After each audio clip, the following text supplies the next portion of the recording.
제주시 봉계동 음식물류 폐기물 처리장에 하루 반입되는 양은 130톤가량. 이미 하루 처리 능력 110톤을 넘어섰습니다. 게다가 처리 시설이 낡아 처리 용량은 갈수록 줄고 악취 민원도 끊이지 않습니다.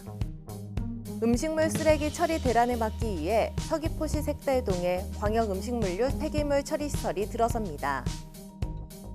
사업비 1,069억 원이 투입돼 하루 340톤을 처리할 수 있는 시설이 갖춰집니다.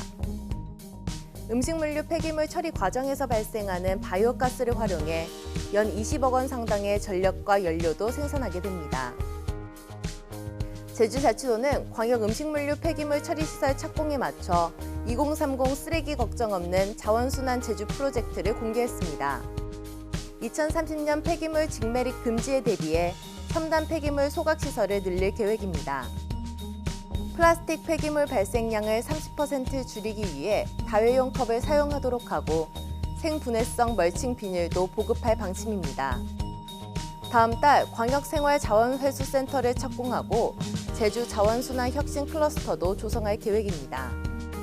광역 음식물류 폐기물 처리 시설이 착공됐지만 오는 18일 색달동 지원 방안에 대한 최종 협의가 남아있고 2024년 1월 본격 가동될 때까지 음식물류 폐기물 처리 대책도 아직 마련되지 않았습니다. 지난 1978년 착공했지만 아직까지 조성 사업이 마무리되지 않은 중문관광단지가 3개 지구로 나뉘어 운영됩니다. 제주자치도는 처음 개발이 시작돼 숙박과 상가시설이 들어설 색달동 일대는 중문관광단지 중부지구로 분류하고 제주국제컨벤션센터와 호텔이 들어선 중문동은 동부 1지구, 사업 절차가 진행 중인 대포동 지역은 동부 2지구로 나누기로 했습니다. 제주도는 중문관광단지가 3개 지구로 나뉘면서 보다 체계적인 관리와 개발이 가능해질 것으로 보고 있습니다. 제주 지역 화폐인 탐나는 전이 새로운 디자인으로 추가 발행됩니다. 제주자치도는 이달부터 새로운 디자인이 적용된 종이형 탐나는 전을 판매한다고 밝혔습니다. 새로운 종이형 디자인은 5만 원권에는 김만덕이, 1만 원권에는 돌하르방과 관덕정, 5천 원권에는 성산 일출봉으로 선정됐습니다. 제주도는 이달 중 새로운 디자인의 탐나는 전이 모두 소진될 것으로 보고 182억 원을 투입해 추가 발행에 나서기로 했습니다. 제주 취업자 수가 석 달 연속 증가세를 이어갔습니다. 호남지방통계청의 5월 고용 동향에 따르면 지난달 취업자 수가 38만 7천 명으로 지난해 대비 14,000명 늘었습니다.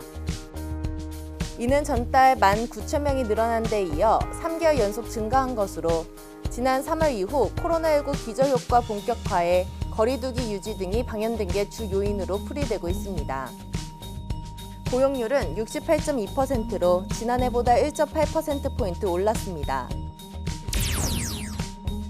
제주항공이 저비용 항공사 가운데 처음으로 국내선 비즈니스 좌석 운영에 들어갑니다. 제주항공은 종전 국제선에 운영해온 비즈니스 좌석 서비스인 뉴클래스를 오는 18일부터 김포 제주 노선에 하루 8편씩 운영한다고 밝혔습니다. 9일부터 15일까지 항공권 특가 판매를 실시해 편도 총액 기준 6만 원대에 구매할 수 있도록 했습니다. 제주항공은 비즈니스 좌석 도입에 맞춰 일반석 간격을 넓히고 좌석 배열을 재배치했습니다. 지금까지 오늘 제주 알아봤습니다.